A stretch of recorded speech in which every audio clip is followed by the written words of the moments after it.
आगे बढ़ते बड़ी खबर का रुख करेंगे। अमेरिका के ओरेगॉन तटीय इलाके में भूकंप के झटके महसूस किए गए। रिक्टर स्केल पर तीव्रता मापी गई है 6.2।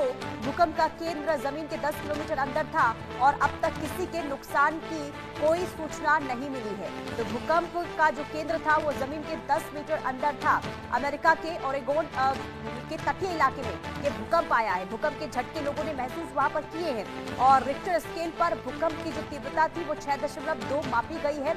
और इसके साथ ही क्योंकि देखिए अगर 6.2 तीव्रता का भूकंप होता है तो मानिए कि काफी नुकसान का अंदेशा इसमें रहता है। और ऐसे में हालांकि जो शुरुआती जानकारी सामने आ रही है उसमें किसी के भी नुकसान की कोई फिलहाल अभी सूचना नहीं मिल रही है। लेकिन भूकंप अमेरिका के ओरेगॉन में आया है और 6.2 की तीव्रता का ये भूकंप था, जिससे धरती वहां पर ओरेगॉन की कांपी है और तटीय इलाका था।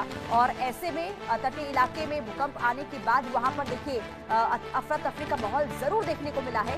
लेकिन आपको बता दें कि जो ये केंद्र बताया जा रहा है भूकंप का वो जमीन के 10 किलोमीटर नीचे था। तो अमेरिका के ओरेगॉन इलाके के तटीय क्षेत्र में गुरुग्राम को भूकंप के झटके वहां पर महसूस हुए हैं और रिक्टर स्केल पर भूकंप का जो केंद्र था वो 6.2। और हालांकि इसमें अभी किसी तरह के नुकसान की कोई खबर नहीं है। German research centre for geo science ने बताया कि भूकंप का केंद्र जमीन के 10 किलोमीटर अंदर था और नेशनल सुनामी वार्निंग सेंटर द्वारा अभी तक सुनामी को लेकर कोई अलर्ट जारी नहीं किया गया है।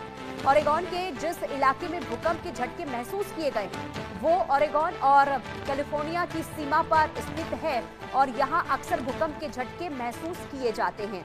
आदित्य वधावन संवाददाता तमाम जानकारी के साथ जुड़ चुके हैं। आदित्य, क्या जानकारी मिल रही है? कितने बजे ये भूकंप आया था और अभी वहां से क्या अपडेट?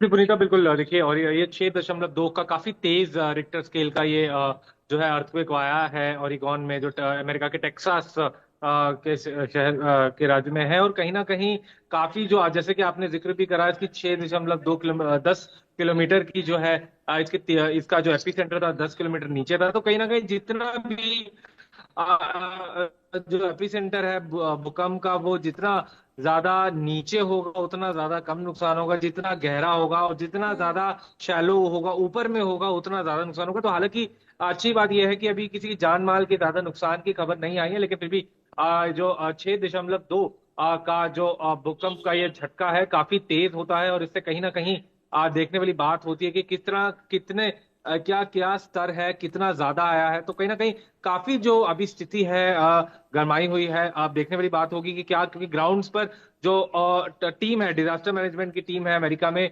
ओरेगॉन में, वो इसको पूरा सिचुएशन को कंट्रोल करने की पूरी कोशिश में लगी। और देखने वाली बात होगी कि कितने समय में जो सिचुएशन है नॉर्मलाइज आ जाएगी। हालांकि 6.2 तीव्रता का जो भूकंप है इससे काफी थोड़ा नुकसान की खबर आ रही है, कहीं ना कहीं बिल्डिंग गिरने की, क्योंकि बहुत तेज होता है 6.2 तीव्रता का भूकंप। लेकिन कहीं ना कहीं अब देखने वाली बात होगी कि क्या आगे अथॉरिटीज कदम लेती हैं। पुनीता, और अगर तटीय इलाकों में भूकंप आता है तो कहीं ना कहीं आदित्य सुनामी का भी खतरा बना रहता है, तो इससे लेकर क्या जानकारी मिल रही है?